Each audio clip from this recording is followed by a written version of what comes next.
We toured the entire East Coast and Midwest, and while we were in Chicago for a performance at our boy Ron Artest's birthday party, an interview I did in The Source came out. I picked up a copy in the Chicago airport when we landed. The Source put me on the cover, my first magazine cover as a solo artist. In the interview, the writer, Shaheem Reed, asked about my problem with Jay-Z, referencing an online interview in which they asked if I liked Jay-Z. No, he's a bitch boy. He talk it and don't live it, I said. I elaborated for The Source.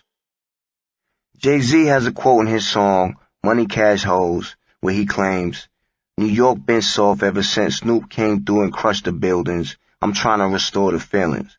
But Jay was nowhere to be found when that drama popped off between Mobb Deep, Dogg Pound, Tupac, and Biggie. That was our little personal beef, not a coastal war. Jay-Z ain't had shit to say when it was on, and he was getting dissed. Him and Nas. Mobb Deep and Biggie were the only ones from New York active in that situation. So Jay-Z is a bitch-ass nigga for making that quote in his lyrics. Yeah, it was on now. Calls started coming in from industry folks when I arrived back in New York.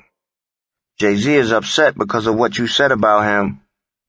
I was like, and? Am I supposed to give a fuck? Fuck him. I didn't call him a bitch boy to make him happy. I did it to provoke him to start dissing me. And I said it because it's the truth. The whole rap world was talking about me calling Jay-Z a bitch. Radio, magazines, websites, and all. It was only a matter of time before Bitch Boy came back at me with something. And that was exactly what I wanted. I knew most of the shooters and live wires from Jay-Z's hood and the other two projects near Marcy, Tompkins, and Sumner. So I already knew who Jay-Z would run to. That's my advantage over him. That's how I knew he didn't live what he rapped. But Jay didn't realize I had those connections. My nigga E Money Bags went to high school with Jay, and Bags' sister is married to Sauce Money, who was one of Jay-Z's artists. I had connections through the whole borough of Brooklyn, from Red Hook, Cypress, and Pink Houses to Brownsville, Crown Heights, and Bed-Stuy. When I openly expressed my opinion of Jay-Z to the world, it opened up the floodgates on him. Suddenly, several different rappers started openly saying the same things about him, from Fat Joe to the Lox and more. Even LL Cool J started firing shots at Jay. Jay has a line in one of his songs that goes, First the fat boys break up, now every day I wake up, somebody got a problem with Hove. The song is called Ain't No Love or some bitch boy shit like that. Let me be clear. Jay-Z makes excellent music. I really liked a lot of his stuff. But this was not about his music, and it had nothing to do with jealousy or envy. This was about the man behind all that, Sean Carter, a.k.a. Bozo the Clown. My situation with that dude wasn't a rap battle, it was personal. My man Gotti from QB and I was sitting in the truck when a new Jay-Z song called Takeover came on the radio. The beat was hot, so we turned it up and heard Jay-Z dissing Nas and me. I was wondering what was taking Bitch Boy so long. I thought, let the games begin. The radio station Hot 97 was promoting its annual Summer Jam concert at Nassau Coliseum. Mobb Deep wasn't performing, so we paid it no mind. The June day of Summer Jam, Havoc was in the basement in Freeport making beats while the rest of the crew was in the living room playing 007 on PlayStation in two-player mode. I got a phone call from Illa G, who was at Summer Jam with a bunch of his friends from Brooklyn. Yo, P, this bitch-ass nigga just tried to play you during his show, G said. What you mean? I asked. Jay-Z, I told you that picture was gonna come back to haunt you one day, G said. Jay had the picture of you when you was a kid dressed like Michael Jackson up on the screen. I started laughing. It sounded funny as hell. I had to admit, that was a good joke. In the song, Takeover, Jay had a line about me. You was a ballerina, I got the pictures, I seen you. Dropped shook ones, then you changed your demeanor. We don't believe you, you need more people. But anybody who went to my grandmother's dance school has seen a picture of me when I was 8 years old dressed like Michael Jackson. Jay-Z couldn't confront the issue that started our whole drama, so he diverted the people's attention with a joke. The debate was about Jay not being active in the rap beef with Snoop and Tupac, and how he waited years until Tupac and Biggie were murdered to start running his lips about New York been soft ever since Snoop came through and crushed the buildings. I'm trying to restore the feelings. That's the reality that Jay has to deal with when we all get tired of laughing at me in 1982, 8 years old, dressed like Mike. But I did like the tactic that Jay used. It was pretty slick. On a Friday night the following winter, Jay-Z went on Funkmaster Flex's Hot 97 radio show, freestyling with his new recruits, Beanie Siegel, Young Guns, and Freeway. Bars and Hooks, Green Eyes, E-Money Bags, Majesty and I were at the Music Palace studio. Jay's boys sounded real good, until I heard Beanie take an indirect shot at Mobb Deep. Something about, I creep on your quiet storm. To top it off, Jay had some nigga named H Money Bags rhyming with them. E Money Bags started spazzing. I had a private number to the radio station, and after about 80 rings, somebody picked up. Yo, this is Prodigy, I said. Let me speak to Jay-Z. Jay just got on the elevator and left.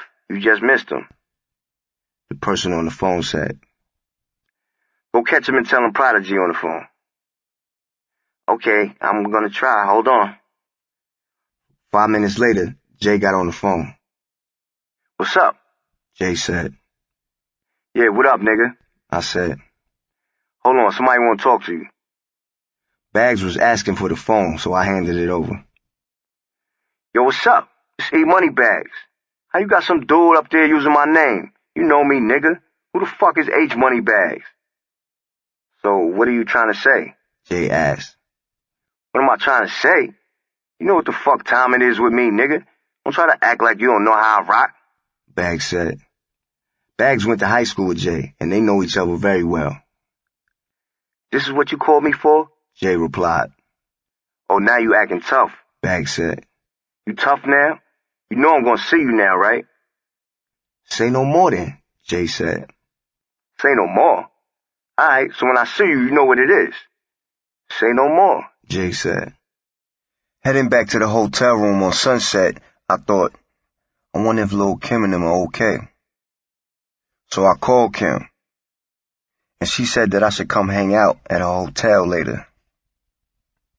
Twin, DeLorean, Mr. Bars, Free High, Draws, Gotti and I hopped into a van to the Swiss Hotel by the Beverly Center Mall, where Kim and her friends were drinking frozen apple martinis in a penthouse suite. In her room were D-Rock, Gutter, C's, Banger, and other Junior Mafia members, plus 5 of Kim's female friends.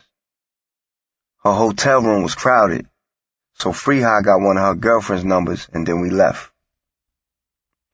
On our way out of the lobby downstairs, Kim's hairstylist ran out of the elevator calling my name. Pete, Kim wants you to come back upstairs. I told my boys to bounce and send the van back to pick me up later. Back inside Kim's room, I noticed that Junior Mafia was gone, and it was just Kim and her girlfriends plus the hairstylist. Kim poured me another apple martini, and we stepped onto the balcony to talk privately. I grabbed Kim by the waist and started kissing on her neck.